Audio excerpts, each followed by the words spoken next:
Back again with Angus. In this video, we'll be talking about org charts for ecom. I think anyone that starts to hit 3, 4, 5 mil all make pretty common mistakes. No one really knows how to structure an ecom business. It's very different from omni-channel or really any other business type. One of the big advantages of ecom is you can stay super lean. Like I've seen $10 million businesses with like 5 people in them, 6 people in them. But then people go down the other route and they go and layer in 40 and you go, okay, that's interesting. So I'm keen to hear Angus's thoughts. I'm going to pass to you to kick it off, and then I'll pitch in where I think I need to. Yeah, I mean, you say three, four, $5 million brands, but honestly, like you see it in $1 and $2 million brands. Like I feel like the what what what happens and what I see happen most frequently with brands that we work with is like they sort of hit their first, and I think this happens in businesses of all shapes, sizes, industries. But it's like when someone starts making cash while they're lean, they'll scale it up with one or two people to 100K a month or whatever it is, and then they'll go, okay, I've got all this cash. You know what I need to do? I need to like build some crazy complex team. And they just hire like all this fluff. And it takes them a long time to work out that it is fluff. I don't know. I think they see it as like delegation or they see it as like removing themselves. But geez, it just gets so complex and so brutal.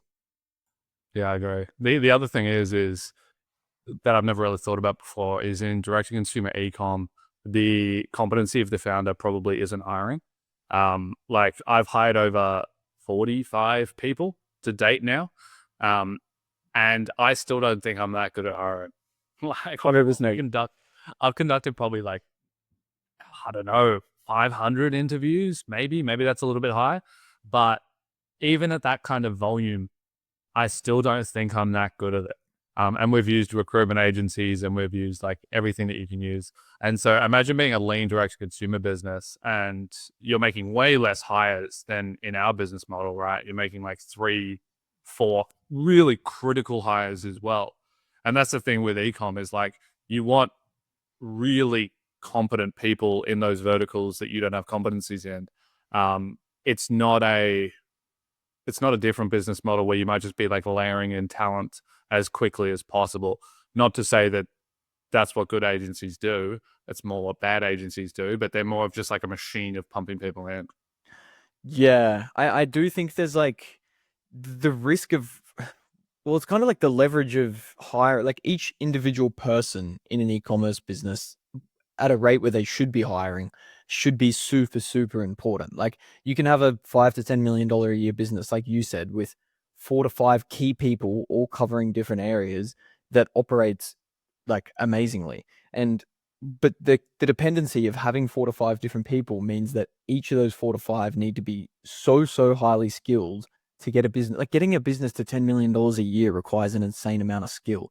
So everyone you hire needs to be like absolutely amazing. So when you sort of go to market and you're like, oh, I'm doing 200K a month now, I need a marketing manager, I need a social media person, I need a content person, I need a full-time in-house like branding designer. It's like, bro, there's no chance you're hiring for like super, super talented people like at 200K a month to cover all those things. And it's like you start diluting like what you grew the brand to be, because I also don't think like many people are as competent as the original founder who got them to that point. And B, like you distract your time trying to manage so many different moving parts that like everything just gets done to a lower level by people who don't have like super high skill sets. Yeah, what do you think about the 3, 4 founders in an ecom brand?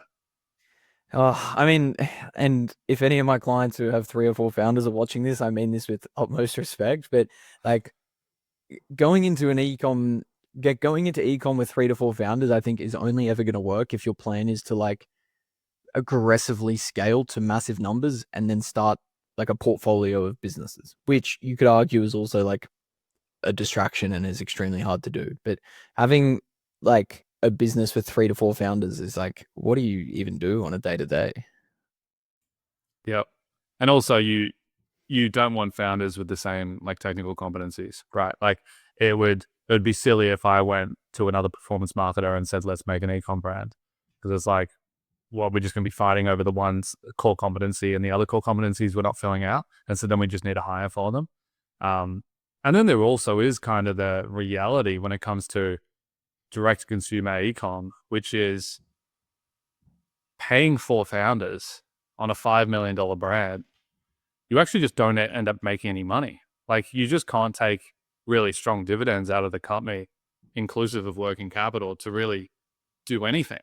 Well, that's what I'd be concerned about. The best setups I see is like when you have like a super competent like husband and wife or like partnership where they're sharing the kitty of the money anyway, and they both have like opposite skill sets. Like some of the best brands I've seen is like, for example, a client I work with, like activewear brand, I don't know if they're married yet, but say the wife is like super good at the design and the branding and the aesthetic and the partnerships and what the content needs to look like and the direction. And the husband's just like great at managing the agencies. And it's just like, they're splitting the money together. So it's not really like two separate people taking the money. Like you were saying, imagine trying to take a dividend with 4 founders. Like, geez, even the 2 founders, like you're doing, like getting a business to $5 million a year is super hard. Then if you're at 10% profit or 15% profit, you've got to reinvest in cash flow, and then you're trying to take dividends. It's like you'd be struggling to net over 200 grand a year each in a business that is extremely, extremely impressive, which is like, you'd be better off going and working at like Deloitte or something. You know what I mean? Yeah, I agree. Like, I don't, this is kind of a different conversation entirely. We'll loop back to management structures, but people don't even realize how little money is made in ecom for like 90% of ecom brands that like start and exist. Because even when you do get into an ideal position where you're doing 4 or 5 million and you're sitting at, call it even 20% net, 2 years worth of profit gets tied up in working capital. So you can't even extract any dividends for 2 years because it just has to sit in inventory and cash on hand to pay operating expenses. And then on top of that, you then split it to two co-founders. As you said, you get left with like, you may as well just be a really extremely competent operator at the Big Four or something. Yeah. Well, but it also ties back to like the whole hiring thing. Is like, I think the common journey that a lot of ecom brands go through, which sort of does tie back to like their financial realizations, is, from what I see at least, like I have genuinely seen this so many times. Brand scales to say 100K, 200K a month. They hire 4 or 5 people.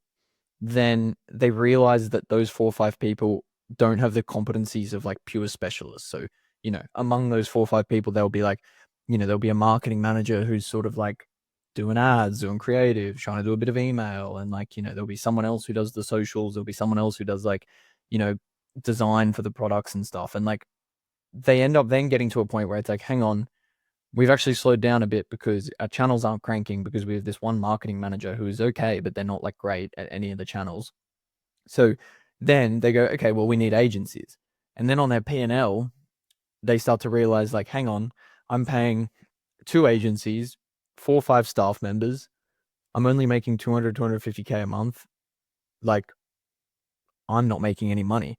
And then they go on this hiring purge where they either there comes a split in the road where they either decide like, do I keep the agencies or do I keep the in-house staff? And there ends up being a purge one way or another. And usually the road they choose dictates like the success going forward. Like that becomes really, really critical decisions, which they almost shouldn't have had to make in the first place had they been knowledgeable on sort of the best path forward or the best way to structure the business in the first place, which I think is like very, I don't know, not spoken about enough in the ecom industry. Yeah.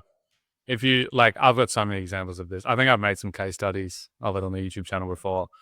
Brands that we've onboarded, and I've looked at their operating expenses. It's like 200K top line a month, 140K OPEX, not inclusive of ad spend.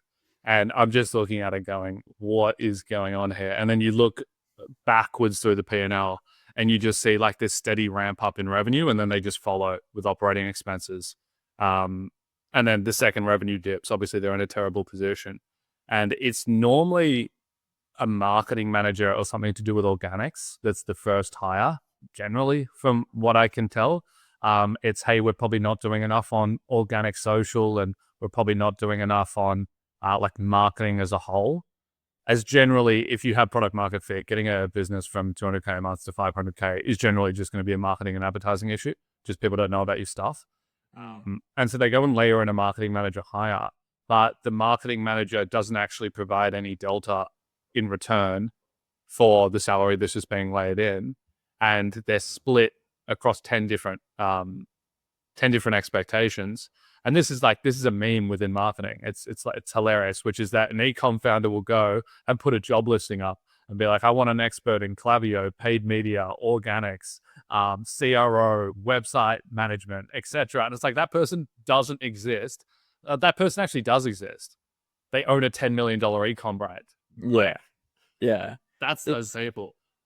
And hiring, like, I think there's a massive thing, and I saw some of like the more popular ecom, I guess, faces in Australia making a lot of videos about this, like the push for like a crazy amount of organic content, and it's like how important organic is, which I completely agree. But on the flip side, I also know like of many brands doing 2, 3, $4 million a year who have like the worst organic socials in the world. Like a lot of people put this emphasis on like my socials need to be amazing. Then they go and hire some marketing manager, which in Australia, in the current market, they want like 6-figure salaries, and they like make this weird push to like go down this weird authentic, like, TikTok, Instagram reel style content. And like you said, it doesn't actually layer in any upside. So it's like it just ends up, you get this bloat just based on what so many people tell you you need, apart from trying to focus on like what moves the needle and what's the most efficient way to get there. Because a lot of the time, like improving your ads, improving your email, improving your organic social does not require a marketing manager who wants 100 grand a year. So what is the best org structure? Genuinely, like all the best brands I work with, I'm either working with one marketing manager who knows their role and they know exactly what their strengths are and what they should be doing. Like, they know that their job is to let the agencies do their thing, and they're there to push the agencies, be like the sounding board and the spokesperson for the brand, provide assets, make sure everyone's on the same page, make sure all the agencies are aligned, and they become very good at like project managing all the agencies. Or alternatively, we just work directly with the founder. Like we started working with a 9-figure brand in the last couple of weeks, and like inside our Slack channel is the founder of the 9-figure brand and like 2 designers, and they're doing $100 million a year. And it's like I have had brands that do $100,000 a month, and I've got fucking 5 people in the Slack channel trying to like tell us how to, this is all the different things we need to satisfy. And it's like the best org chart is the most simple. Like you need, like if you have specialist agencies which are moving the needle, which obviously I'm speak for myself, but I'm sure you agree, specialist agencies are probably the way to go after you're doing $1 to $2 million a year at least, like if not earlier. And it's like, if you have those specialist agencies, you need to reduce the amount of layers in between the key decision makers who actually know how to move the needle in the business, i.e. the founder, and those agencies. As soon as you go like, okay, we need one marketing manager here, another here, and we need a socials person, and the agencies need to talk to all these people before they talk to the founder, it's like you end up in this game of Chinese whispers where like nothing good ever gets done, and it's like you get so far off the mission that it's like a mess. So I guess to answer your question, it's like should be founder directly talking to key needle moving agencies, or founder talking to one highly skilled marketing manager who is very competent in managing said agencies. Yeah, when you layer in a level of management and then you have agencies sitting underneath, what we've found a lot is that if the key decision maker isn't consistently getting like information as to what we're doing and what the ROI is, it ends up just halting you. And there ends up with this massive disconnect as well between the agencies and the founder. And it's kind of obfuscated as to exactly where they should be allocating attention. Where, I'll give you a really simple example of this. Like we'll get a screenshot from a founder going, hey, why is the copy on this ad like this? And that was already approved by 3 people within middle management. And that ad is the highest performing ad in the account and it's driving like a 7 ROI. But there's no direct communication from management to founder up here. And there's no way at all for the agency to actually talk to founder because it's completely severed. that you end up in this position where anytime you start layering in management in an ecom org chart in conjunction with an agency approach, it starts to become really fragmented, and you can't make like clear, accurate decisions with good data on an ongoing basis. And that's like the highest leverage thing the founder or the CEO can be doing, right? Is that they're just taking in a bunch of information, and then they got the business to 5, 10, 50, 100 mil. And so they're probably going to be the best at making a decision within the context of that brand. And then they execute on a decision. But when the information starts getting filtered up, particularly when marketing managers essentially try to like save their ass because they have agencies that aren't good, and audits might come through or new conversations are started. And we've had a lot of these discussions with 8-figure brands, and their agency is not doing the right things, to say the least. Like it's not looking great, and there's huge opportunity for upside, but it never gets passed to the founder or the key decision maker because it actually makes the marketing manager look bad. Yeah. Because they were the one that hired them.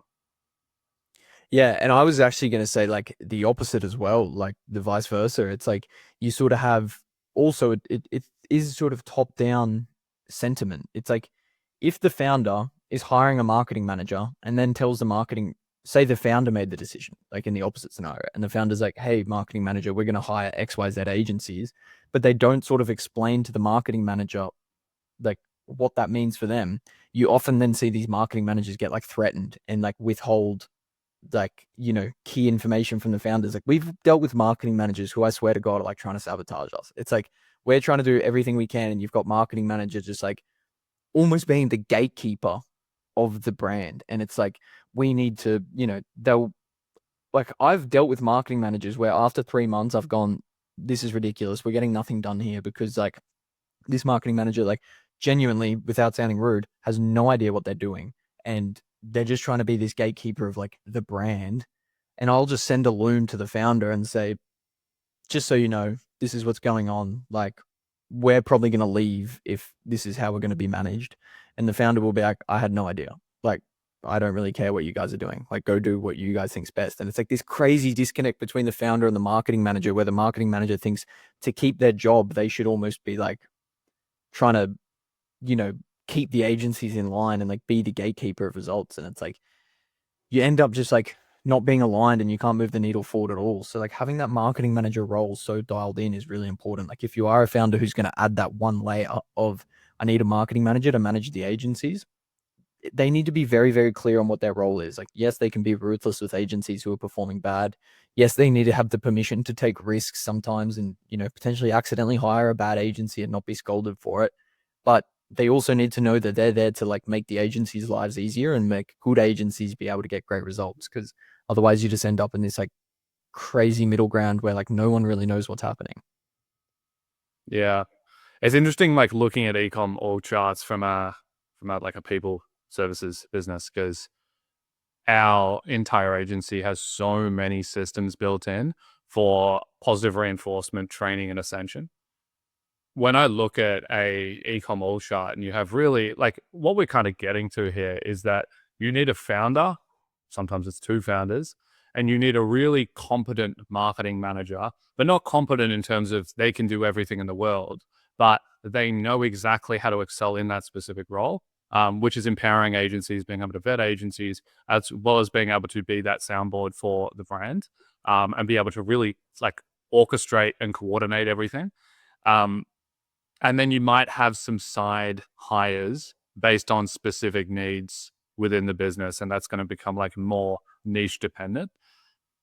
But the issue I see with that, like from an agency perspective, is what does the ascension look like? What does the feedback, the positive feedback loops look like? What does the management look like when you have such a consolidated structure? And I wouldn't imagine in most instances that it's a heavy focus of the founder is thinking about all of those three things in correlation with management, because you don't have 20 people. And so when you have 20 people, like it's very evident that those three things are needed, or you start losing people quick. But when you only have one or two people, I think it can go to the wayside. And that's where you end up in this position where the marketing manager is trying to prove their value by devaluing agencies. Um, and that's where you can end up in this conflict because they're just trying to prove, hey, I'm doing a good job. I actually don't even need this agency. I actually came up with this idea.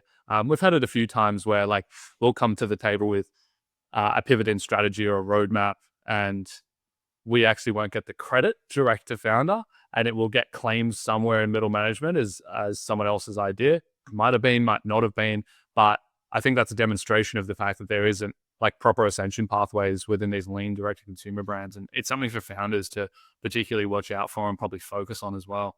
Yeah, well, we had a brand probably they were omni channels, so they were probably doing about, I don't know, 3 to 5 million a year direct to consumer, and then like good money on the wholesale side.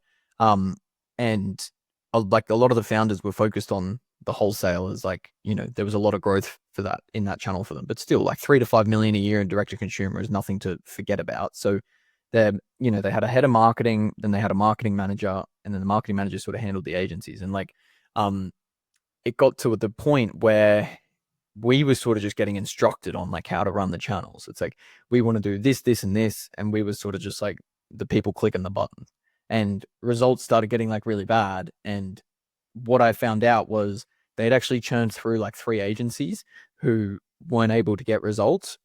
And they sort of just told us that side of the story. It's like, oh, these last agencies haven't been able to get results. I look at the account. I'm like, yeah, this isn't going too good. I think we can turn this around.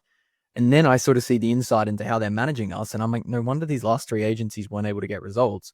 They don't get to do what they do best, which is like be a specialist agency and direct strategy. They're just getting told what to do. And then when it goes bad, the marketing manager is using the agencies as a scapegoat as to why it went bad. And it's like, no, the actual direction top down on like their marketing calendar, the offers they're running, the product development is all so bad that the agency is just being set up for failure, and it's like a scapegoat. So you actually, by layering in management, you also lose a lot of accountability, because like the more people that are involved in like any sort of one project, the more like finger pointing that goes on. Like someone says it's the agency's fault, the agency said it's the marketing manager is saying it's the head of marketing. And it's like, well, where's the accountability for results here? Where it's like, when we work directly with a founder, it's very clear, because the founder's like, email is your channel. If it's good, well done. If it's bad, your problem, fix it. And it's like super, super clear lines in the sand of like where the responsibility is. We've also had marketing managers who like sort of half try to do projects where they'll be like, they want to write the copy, or like they want to contribute to like design elements. And it's like, when you start sort of blurring the lines between whose responsibility is what, when results aren't going great, it's really hard to tell like what you need to fix. Like, is it the calendar being created internally? Is it the copy being written by like such and such in-house copywriter? Is it like these particular like design structures we're getting forced to use by like a head of marketing who's obsessed with branding? Like, where does the responsibility lie? And you really like, if you can't, it's like sort of the attribution argument, like that a lot of people get obsessed with. And it's the same for this. If you can't like point to each channel and work out like who is responsible for moving the needle and isolate that when it's not working, you're never going to be able to make a data-driven decision on like what needs to change to make things work. Yeah, for sure. I think another piece of the puzzle here. I've had this discussion with probably 10 plus ecom brands now, particularly because back in the day we used to onboard smaller end brands, and so I've had a lot of exposure to this growth cycle of going from 80K a month, maybe 50K a month, all the way up to 400, 500K a month, and seeing like that progression, particularly the progression in stress from the founder. You watch at the start, and then now they have gray hair. Yeah. But they also have no idea how to like grow past, call it like 3 to 400K a month. And then they start looking at hires that I've literally heard some of the craziest stuff ever, where I'm like, what are we doing here? But they think for whatever reason, I don't know, they've seen a reel or they've got some preconception that this hire will drive growth. And like some examples of that is I've had a ecom brand say that we're going to hire someone full time to do blogs. No way. But what? You drive no traffic through blogs at the moment. Yeah, like that's the issue. We need more traffic through blogs. And then I've had suggestions of hiring full-time SEO employee in-house at 250, 300, 400K a month revenue. And I'm like, that is also a terrible idea. Full SEO isn't a full-time role unless you're massive enterprise. You could maybe make that as an argument. And then there's, okay, maybe we should hire someone full-time in-house to run the ads because like we're paying you guys. So maybe we just bring that in-house so they can be closer and then they'll have some more time to work on some other stuff because I'm sure they'd have a free 5 to 10 hours. Literally was having this discussion 2 months ago. And the answer to that is if you hire paid ads management in-house, first off, they're not going to be good at anything else if you hired really well for someone that's really good at paid ads management, because that's hopefully all they've been doing for the last 3 to 4 years. And then secondly, their talent is going to fall off quick once they go outside of an agency environment. So having specialists within a specific skill, it's always going to excel in like a really good agency compared to pulling someone in-house. Even if you pulled like someone in our team in-house, if you grabbed them, pulled them in-house, I guarantee 6 months later, I'll put them through one of our weekly quizzes and they'll fail the quiz because they haven't upskilled on the last 6 months of like novel content that we've introduced into the team or like new ideas and changes in the platform. And so trying to like hire for hyper specific skills within a smaller end business is generally not a good idea. And that's why like we speak so much about the marketing manager role, because you're really just looking at someone to take off as much volume of work from you as possible, but do it in a way that's going to be high leverage where they can at least like coordinate agencies that are doing specific roles really well, and you can have that transparently reported back up to you.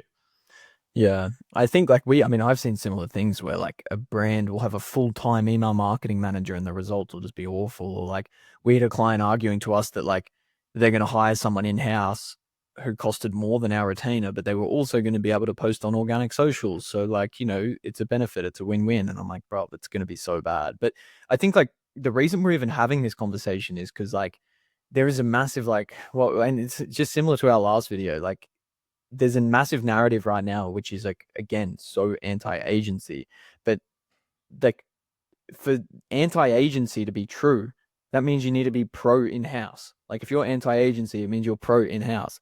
And then there's no discussion around, well, what does actually being like in-house look like? Because I don't know like where these people are hiring from, but like building an in-house team that is like quality, able to be upskilled, like you said, able to have like really good exposure to a diverse amount of situations on that channel. It's like if you're working in-house, you're not an expert at the channel, you're an expert at the brand. And it's like you want someone who's managing your Klaviyo or managing your meta, who lives and breathes Klaviyo meta, not who lives and breathes XYZ skincare brand that you work for, because they're not going to know a thing about like the developments of that channel, and they're not going to get exposed to like, to solve high level problems, you need to have high level exposure to a diverse range of scenarios. And you don't get that when you're just working in house. So like with this anti-agency narrative, like I said, the opposite being you're pro in-house, like what does that look like? Like no one talks about like the best way to structure an in-house team, because I don't think it works for any brand doing under like, $100 million a year. Like if you start layering in like, in-house departments of like, this is my meta department, this is my bloody organic department, this is my email department, like you're going to run yourself a like 200 grand a month like wages bill before you even know it. And it's like that's not the most cost effective way to do things. So I think like the anti-agency narrative is also dangerous, like we were discussing last week, for many reasons, but because they don't talk about like, well, if you're anti-agency, what does that actually mean? What should brands be doing? And then they all hear this on Instagram and get stuck in the loop of like just like layering in hires in-house that make no sense. Yeah. Yeah. Like I couldn't agree more, which is like when there's this anti-agency narrative, you should do it all in-house. What's the proposed in-house org chart? Like what are they, is the founder doing everything? If it's a 1 mil grant, fair enough, founder go and do everything. But 2, 3, 4, 5, 6 mil, like it's just, it doesn't make logical sense. And it's even to the point of if I started an ecom brand, I wouldn't do my emails. I would like guaranteed hire you probably once I cross 1 mil, and then I would bring in email specialists, because I just know that I can't be the best at paid media if I also try to layer in email marketing as a skill set. Like I'm just not going to be the best at both, because I know that there's another guy out there, another girl out there that's only doing paid media, and they'll be better than me because that's all they focus on. And so I don't not want to be up in the top 1%. I don't want to be average at 25 different things. And so I'm going to stick within that specific skill set, and not dilute, which is kind of another argument for like full service agencies as well. Well, Sure. I was just about to say, I wrote a full case study on like how often we take over accounts from full service agencies. And it's like, I would urge anyone, and I don't mean to say this like arrogantly, it's just like genuinely from the fact that we've worked with over 100 brands and audited thousands of others. Like, I do not say this arrogantly. I really want to preface that. But if you put me or anyone in my team up against any email marketer from a full stack agency, any in-house email marketer, and like, gave us a quiz or gave us like a test or gave us like results per results like assessment, we would wipe the floor with them every day of the week. And that's not because they're bad, but it's just because this is all we do. It would be a disappointment if I wasn't better than those people, because all I do is sit in Klaviyo accounts all day, and all my managers do, all my like business partner does, is all we do is learn Klaviyo. And it's like, do you really think your in-house manager who like sort of knows Facebook and sort of knows email is ever going to be able to compete? Like, at the end of the day, like, people still neglect the fact that e-commerce is a competition, and it's like you're competing with your competitors, you're competing with the attention of everyone else running ads. It's like, do you want your marketing manager to be like all right at all the channels? Like, how do you think they're going to go up against their competitor who has Blue Sense Digital running their Facebook? It's like, you're just going to get the floor wiped with you, because that's like how competition works. Yeah, I agree. Like I mirror the sentiment as well when it comes to when I get an audit that comes through and I open up the account and I see a full stack agency as access, I cheer a little bit because Yeah. I'm like, this is going to be so easy. Um, and it's no disservice to the individual within the full service agency that's managing that account. It's just that like they're doing 10 different things. There's no, and like here's a really good test. Let's make a separate video on this, but I'll throw this out as well, which is if you're ever hiring a full service agency, ask them what the training program on an ongoing basis looks like for paid media. There won't be one. Mm. I doubt there is a single agency in Australia other than us that does weekly video quiz, one-on-ones, plus team-wide trainings, plus has a 40-hour training program internally. Yeah. Doesn't exist because you can't scale that to full service. Like the only way you scale that to full service is if you start doing mergers. Like if we merged and then we merged with another, like that's the only way you could even pull that off. And if you're really, really good at one particular service, you don't need a merge. Like you just keep doing that service at scale. Yeah. Would make no difference, right? But Yeah. yeah, like I think yeah, you make a very good point. I think like all in all, like the ecom brands, like I just challenge anyone who is anti-agency to like propose a different solution that makes sense financially. Like that's all it comes down to. And performance wise. Like, okay, if you're gonna hire an in-house marketing manager, like you need to be able to justify like, what is that person better than XYZ agency? If not, why are you hiring them? Like, I don't think like that should be like the most simple question. It's like, why would you hire worse people? And that's what it comes down to. I don't know if there's like a delusion and like how good marketing agencies are, or founders are maybe deluded into like how easy channels are. Like they go, oh, Meta's all about creative now, so we don't need a good media buyer. It's like, well, like just if that's your limiting belief, then so be it. But like I just don't see a logical argument, and you just I mean, like we said, we see it time and time again. Too many like medium-sized brands, or I guess small businesses, doing up to 5 million a year, who just have like the craziest amount of people. I agree. I agree. I think this was a good video. Let's do another one next week on how to vet agencies. Let's talk full stack agencies, Yeah. audits as well. Like audits are just propaganda from most of these agencies too. So let's not do all that. But Yeah, I know you that'll be got good. tornado coming. Yeah, Anything else you want to say? Cyclone Alfred. It was meant to hit today, but now it's delayed till tomorrow. I don't know. We're just sort of holding tight. You can see it's a bit dark in here, so um, yeah, it'll be brutal when it hits. I just don't know when it's gonna happen. I feel sorry for all the Gold Coast ecom founders who have their warehouses and stuff. It's actually probably going to be pretty brutal. Yeah, that's true. True. Good luck. Thanks Thank for you. coming on again. If I'm here We'll next catch you week, soon. we'll river potty. Let's do it.